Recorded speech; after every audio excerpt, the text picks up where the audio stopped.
it's just business as usual. If if you drive through, you wouldn't even think that something like this happened yesterday. Yeah, so it's like we're back to normal, sort of. And the community where this happened is called Apra Road. Yes, it's the name of the road is the Upper Road, but the community itself is Golden Gate. Golden Gate. Golden Gate, yes, it's Okay. part of the Liberia Camp Enclave, Okay. the All right. Budiburial Camp. Okay. So we've heard the eyewitness accounts of what happened yesterday. Yes. How does it make you feel? How does it make people who live in that community feel to see this boldness that was displayed yesterday in the pursual of these police officers to the point where now two of them are dead? You know, it is what. Well, you can sense that I'm quite lost for words, but the truth is that I told you, like this morning, we are back to normal. Like it's only news because you have heard it, and it's like it's involving police people. But there's been like such things happening around. It's the crime rate here is quite bad. You know, each day you pray that like you go out and come back safe and all that. Things are going on. Those who can afford get guns to protect themselves and all that. That is how bad things are getting in here. And you can confirm with the police authorities. There's a police station at the Liberia camp. They are overwhelmed. There's a police station at Kaswa. It's the divisional command or something. But in the Liberia camp, where they are overwhelmed, the kind of situations that we have here, it's they're overwhelmed. I mean, What do you think is causing this surge of crime in that area? oh, you know what? Let me give you a personal experience. A Good. neighbor reported, it was those days of the land guard, reported an activity of some land guards to the police. Can you believe that night the land guards came to his house and almost killed him? If it had not been for his wife who had locked their burglar proof that led to his house, the man had to leave his house for like a month or two. Just go stay somewhere, cool down, had to come and beg the land guards again. You know, people have lost trust in us cases. Like, let me know these people. Like, we here, myself, we have been robbed twice since we came here. We've been barely 6 or 7 years here. We've been robbed twice. And if there are people who get robbed, they won't go to the police. Why? Because what will happen? Things happen, you report, then what happens next? I know people who were stabbed by people they know. It is reported the person is arrested. The next minute, the person is out, walking in the community, threatening you. Let me tell you, the policemen who were shot, they were not shot by mere robbers. This was someone who probably was angry or was agitated by the fact that the police was pursuing them. Probably the police that they knew. But why are you pursuing me? That kind of attitude. I know you. I'll hope you get me. Yeah, I do. These guys are around us. The police know them. The police can work on them. I'm sure they overwhelm themselves. I mean, I want to ask you if it is you're looking to the police to protect you, and I'm finding it difficult to ask you because we've just lost two police officers themselves. Yeah. So when the protectors have become the targets, I Yeah. mean, how vulnerable does that make you feel? Very, very.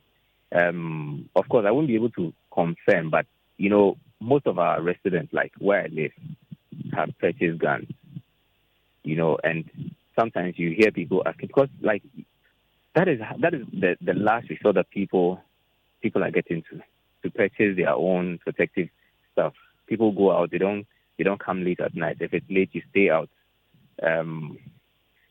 You like we just try to be each other's keepers. That is what we do here. Because as I told you, the police themselves are overwhelmed.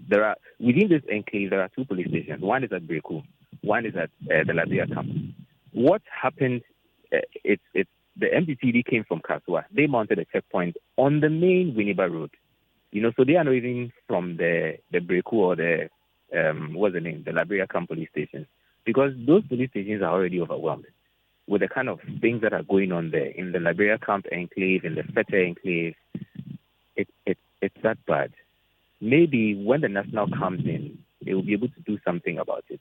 But for us here, things happen. A lot of things happen. Of course, a lot of things go unreported. Kweku, what do you need to feel safe? What will it take to restore some level of security in that area? I think that when people are prosecuted for the things that they do wrong, because as I told you, there are things that have happened. People know people. Things have happened to people. And then the next minute, they're out there. And then the police themselves they sort of complain. And this person knows this person. There are powerful hands who come to bail these guys. You know, they are not strangers. I have personally seen people being used as lanyards. They go harass people at night as robbers. They are sent to the police station. The police arrest them. They are sent there. And you know that once they are arrested, they get to know the police people. They get to know the policemen and their families. So the policemen are themselves vulnerable because most of them also live within in the community. Area, yeah. Yeah. So they themselves are vulnerable. That is why most of the time, when they also arrest these guys, they are forced to leave them if someone powerful calls on them. Because at the end of the day, your family becomes vulnerable to those people. Yeah. So it's like all of us are in this mix, including the policemen. All of us, including the policemen. These people don't fear the policemen. You know, there's a military checkpoint on the Winneba Road where the police mounted their checkpoint. There's a military checkpoint, which is for the Forestry Commission. They check lumbering and those things coming from the forest area, and they are armed. Even with that presence, armed guys pass in front of them, go and commit crime. I've seen them shoot chiefs. There's one sub chief here in Feta now who is being guarded. When you go to his house, he has to be guarded because they've attempted to kill him on several occasions. And those who have attempted to do it are not unknown people. You get they are known people. They are people who are known. One was shot about 4 years ago. He's still not been buried. He's still in the mortuary because they are still investigating, trying to find out. The suspects they are not alive, though. They are still around. You know, personally, when I was putting on my project, those who attacked me, they are still around. We know them. The police is overwhelmed. Because they will go and then they will come back. Until maybe they commit one huge crime, that send them out forever. It sounds like such a desperate situation. And our thoughts are with you this morning. Thank you so much for joining us and for sharing your story. I have on the line the Deputy Communications Minister, Mr. George Anda. He knew personally one of the deceased policemen, Lance Corporal Mohammed Awal, and he's joining us now to give a personal account and testimony. Good morning, Mr. Anda. Good morning, Enimwa, and good morning to your listeners. So you knew Lance Corporal Mohammed Awal? Yes, indeed. I got to know him November last year when I was involved in the motor accident, and he was the MTTU or MTTB officer who was assigned to investigate the case. So I think the first time I saw him was the day after the accident when he came over to the hospital to see me. Yes, we established a relationship since then. I think I even spoke to him and his MTTD divisional commander yesterday morning. So it was a real shock when my deputy constituency organizer called me yesterday in the evening that my friend was amongst those two policemen who had been killed by the suspected armed robbers. I wish him and his colleague, families and friends, express my deepest condolences to them. I wish for the repose of their souls. I want to take this opportunity to condemn all these killings on police officers in the line of duty. I think it's most unfortunate, it's most unfair, and as citizens, we should all ensure that the right thing is done and then justice is done. In your interactions with him, although they may have been limited, what would you say that he was like?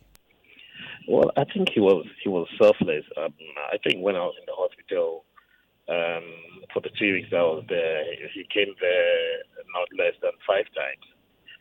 When I was discharged, at least once a week, he called me or I called him.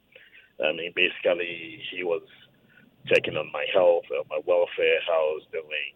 He was a very humble person, a very caring person, and a professional in all that he did as far as my short interaction with him was. So you mentioned that the consistency executive called you. Did he know anything about what had happened? Is there any information that he had outside of what we all know? Well, so I mean, yeah, I said that I'd spoken to Lance Corporal Mohammed Awal and his divisional MTTD commander in the morning. So he had asked me to send the constituent executive Kojo P to the station to pick up the police report. Kojo P was actually in the car with me when we had the accident. So Kojo P went there to go and pick up the police report in the afternoon. I think whilst he was there, he heard the radio signal that this is what had happened. So he called me there. I tried to reach him on his phone, but his phone was off. Wow, it's a terrible, terrible story. I mean, and we were speaking to a member of the community, and he's telling us that this kind of thing, it happens, all the time. The police are overwhelmed, the community members don't feel safe, and a lot of the suspects that have committed some of these crimes are still in the community, living with them. I mean, what can we do to make this better, to make this go away? Well, I think the first thing is for us as citizens to take security very seriously. I think there was a campaign that your station was running that was sort of talking about if you hear anything or you see anything, let Say us know something, something. yeah. Say something, yes. And I think that it's very important that we are all extremely vigilant. I mean, the police are limited in their numbers. They cannot be everywhere, I mean, at the same time. And the police are already complaining that they could do with a bit more support. Just yesterday, we heard that they had announced they had received some body armor and they were going to distribute it. And you wouldn't expect that the MTTD officer would be carrying arms. You normally don't see them carrying arms. And so it means that they probably went on this operation unarmed, and it's a pity that people that are sacrificing for the country should be treated this way.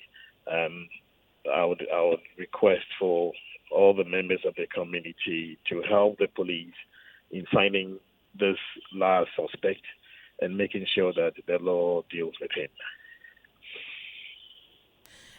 So also speaking to one of the people in the community, he tells about the fact that the policemen sometimes are afraid because their families have become targets. So community members are giving information. They're afraid they've become targets. There's very little that the citizens can do. So we're asking for law enforcement. We're asking for prosecution because it looks like that's the only thing that's left that can be done. What are your thoughts on that? Well, I'm not properly informed to take a position that the police are afraid in carrying out their duties. And I believe that if that was a situation that applied in this case, the police wouldn't have decided to chase the suspect in the unregistered vehicle. But that said, I think the police institution is a professional institution. And I think that they carry out their work professionally most of the time. The few individuals within the community who are carrying out crime should not be allowed to let their actions overpower the right citizens and the police in doing their work. And I believe that if this individual says he knows some of these criminals, some of these suspects, it's his civic responsibility to inform the police and cooperate with the police so that these suspects are brought to book. Thank you very much for joining us this morning. We're very grateful to you. You're most welcome. And I pray that you also receive the comfort of the Lord as the families of the deceased police officers as well.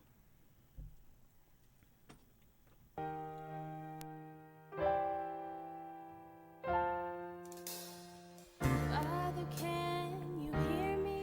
I'm opening the phone lines is 0302 216 541. 0302 216 541. Call me and tell me how you feel about this. Every day.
And look at the guy. I saw them on TV. They are not human beings.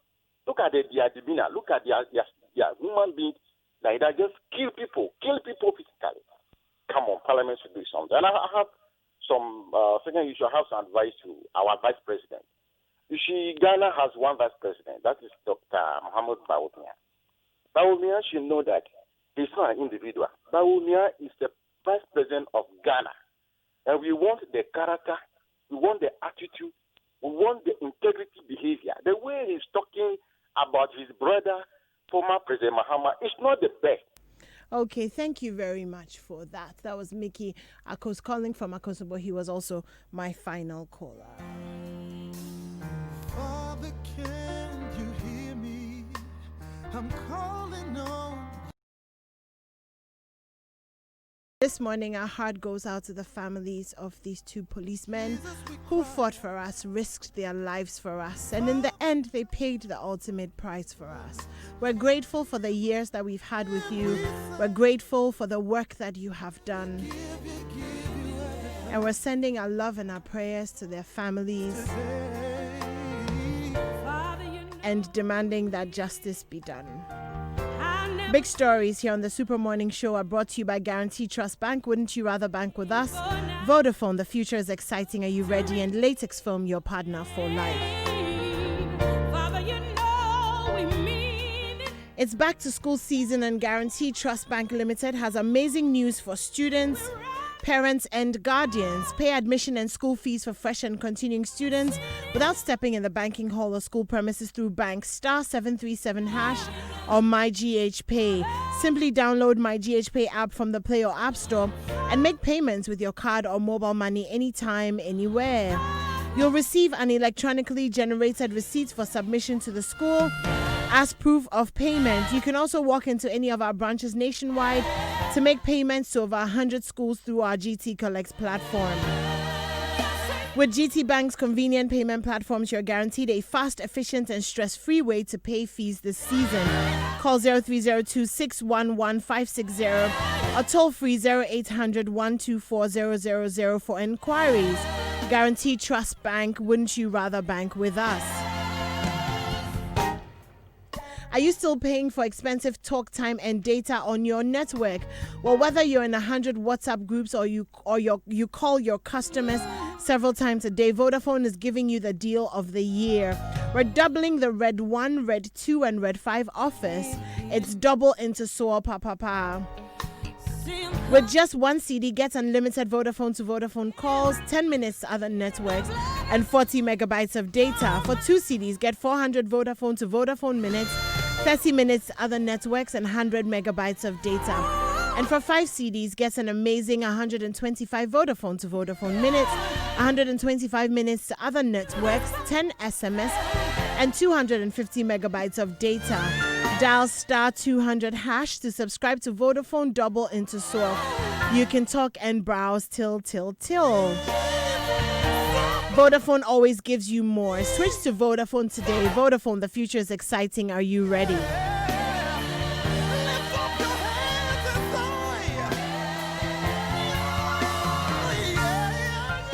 And JC Mensah is tweeting at us. He says, "One policeman, one bulletproof vest. The rate at which our servicemen are dying is heartbreaking. Protect the police. #Joy SMS." Good morning. I'm appealing to the acting IGP James Opong to deal with the killers of the 2 police officers at Bujumbura. Remember, you can tweet at us at Joy997 and the hashtag is #JoySMS. And social media messages on SMS are brought to you by EcoBank, the Pan-African Bank. Telesol 4G, just a touch. And we are going to take a few messages and we will be right back. Before that, though, the EcoBank Express Point allows you to access basic banking services across the country. Enjoy EcoBank Express Point services after banking hours, including weekends and holidays. Locate an EcoBank Express Point nearest to you at selected Shell shops, pharmacies, grocery shops, ECG vendor points, and mobile money merchants locations. Enjoy the following services at our Express points. Open an instant EcoBank Express account. Deposit and withdraw cash from your EcoBank accounts. Redeem e-tokens. Receive international remittances through Rapid Transfer, Western Union, Ria, Vigo, and Unity Link. To locate an EcoBank Express point, simply dial star 770 hash. Select 8 for Express Locator. Select region. Enter first 3 letters of your area and begin to transact today. EcoBank, your CIMG marketing-oriented company of the year. EcoBank, your CIMG Hall of Fame bank. EcoBank, the Pan-African Bank. Hear us when we say, Are you looking for dependable internet service to meet and suit your needs? Well, Telesol offers the fastest internet experience on 4G in the country, with coverage in Accra, Tema, Ho, Koforidua, Takrady, and Bolgatanga. For the youth, Telesol has Telesol Wave bundles designed to cater for youth lifestyle, starting from as low as 2 CD50 pesos. Telesol has 4G internet service to meet business, homes, and on-the-go needs. This is 4G data not only on your phone and handheld devices, but also extended for use in offices and homes. Well, can you believe that? Telesol 4G for everyone. And Telesol has fiber broadband services for homes and office at affordable rates with varied speeds, unlimited and bundled data options. Do you live in any of these areas? Airport Residential Area, Laboni, Ridge, Cantonments, Jolu, and other locations? Call Telesol to find out about your area and service availability on 0303 975 342 or 0303 975 344, or you can send an email on inquiry@telesol4g.com. Telesol, just a touch.